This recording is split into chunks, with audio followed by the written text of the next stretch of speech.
You wanted it, and you got it. She sat on a bar stool, sipping a vodka and Coke, and waited.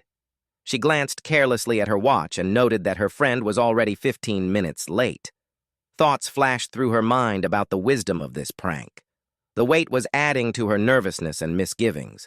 Carrie looked around the bar. It was an ordinary lounge bar in an ordinary hotel. A handful of customers sat there, listening to the tinkling of a piano that filled the background behind the noise of their chatter. She sat alone at the end of the long bar, trying to remain aloof and unremarkable. The stares of a couple of customers made her nervous. They were looking at her the way a predator would, perhaps seeing her as an easy target.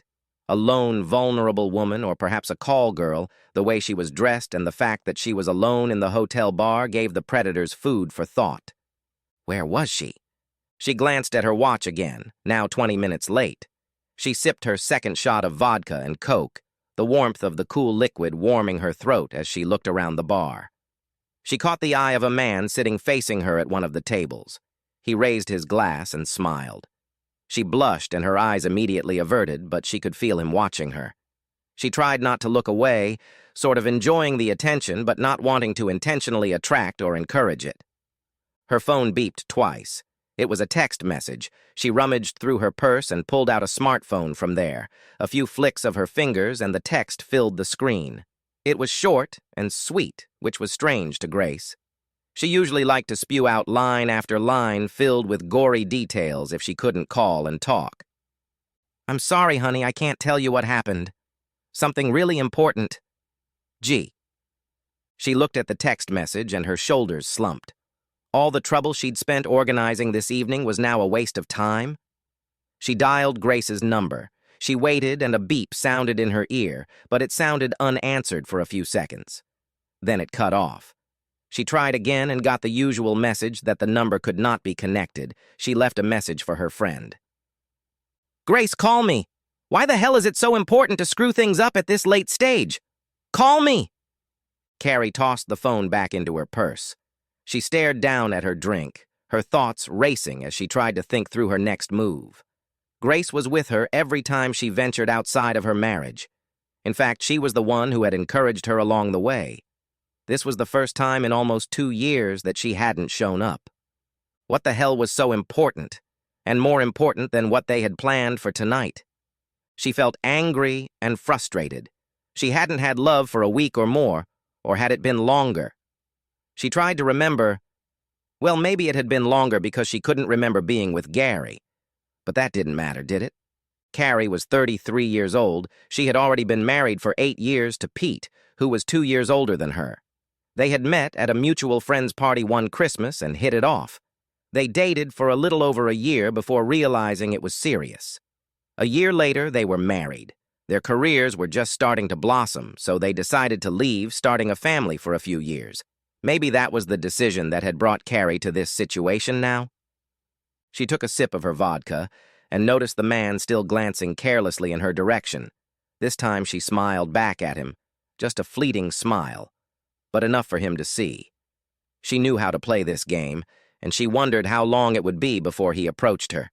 She licked her lips slowly, knowing he was watching her, and a vicious thought flashed through her, making her heart beat a little faster and a tingling started deep inside. Her friend Grace was left out of the picture for the time being as she set off in pursuit of the unknown guy.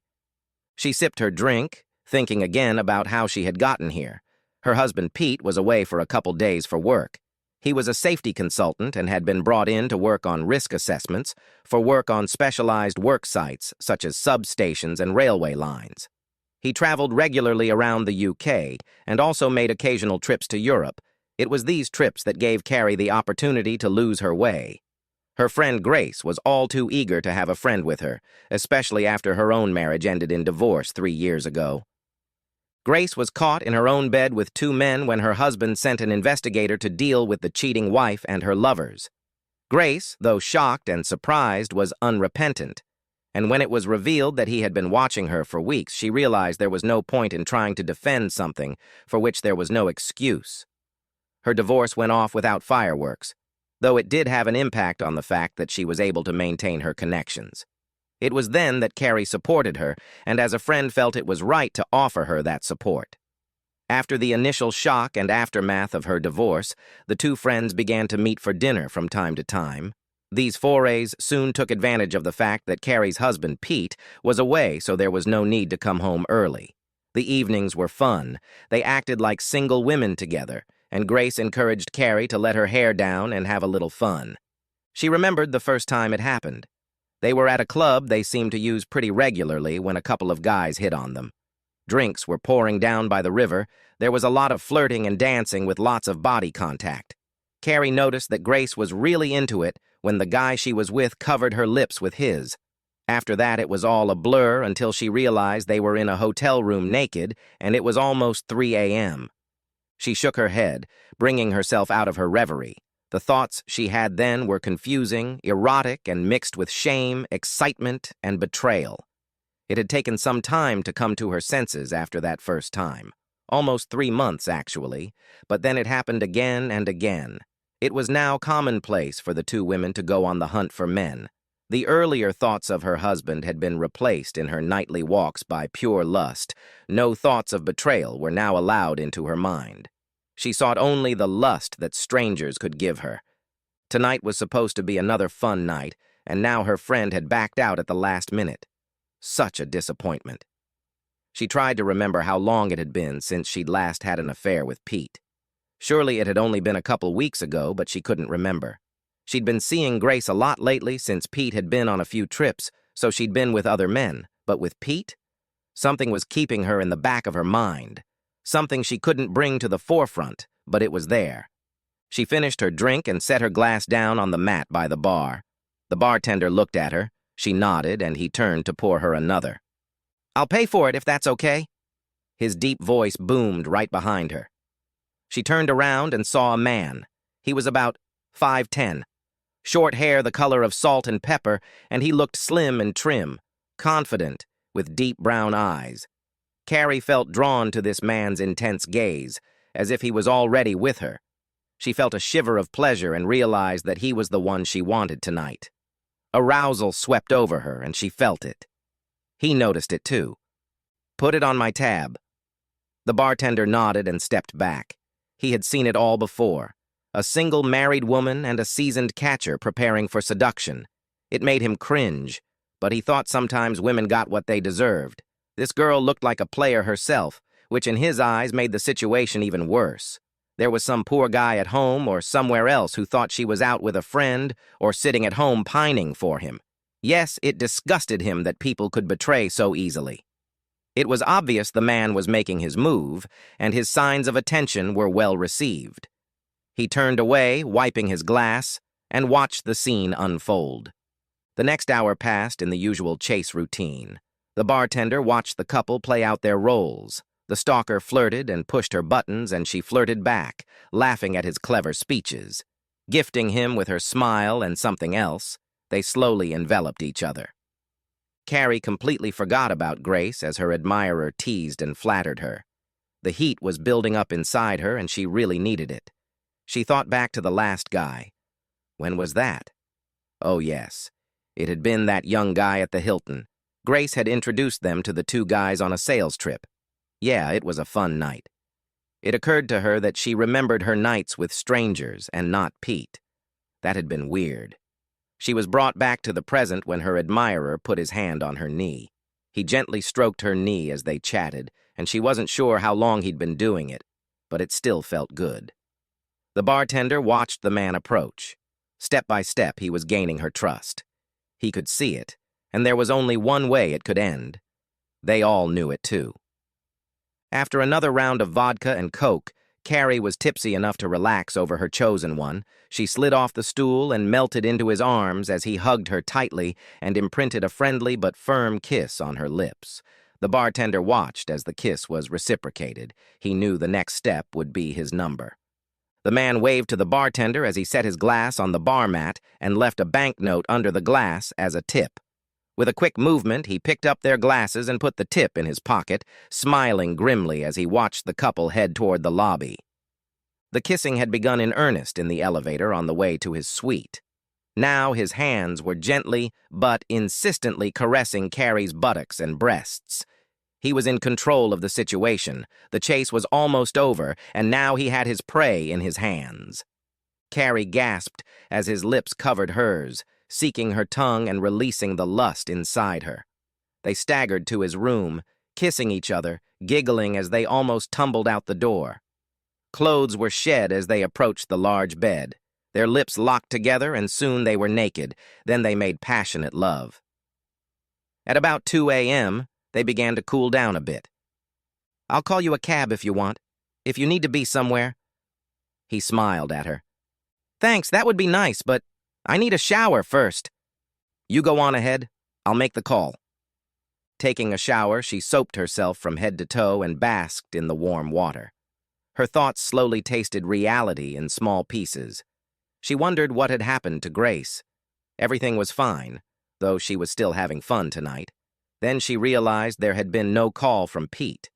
Maybe she had missed it, but that was unusual, he always called. She wiped herself down with a big fluffy towel and started pulling her clothes back on. Putting on her makeup, she opened her phone, but there were no missed calls from Pete. She kissed her lover and left the room, heading down the hall to the elevators. She began to feel a nagging doubt in her head that sent shivers down her spine. Something wasn't right. She pressed the elevator call button and waited in the quiet hallway. All her thoughts were jumbled. Her body ached after a really good night of lovemaking, but her mind was working feverishly. She flinched when she heard the bell heralding the arrival of the elevator.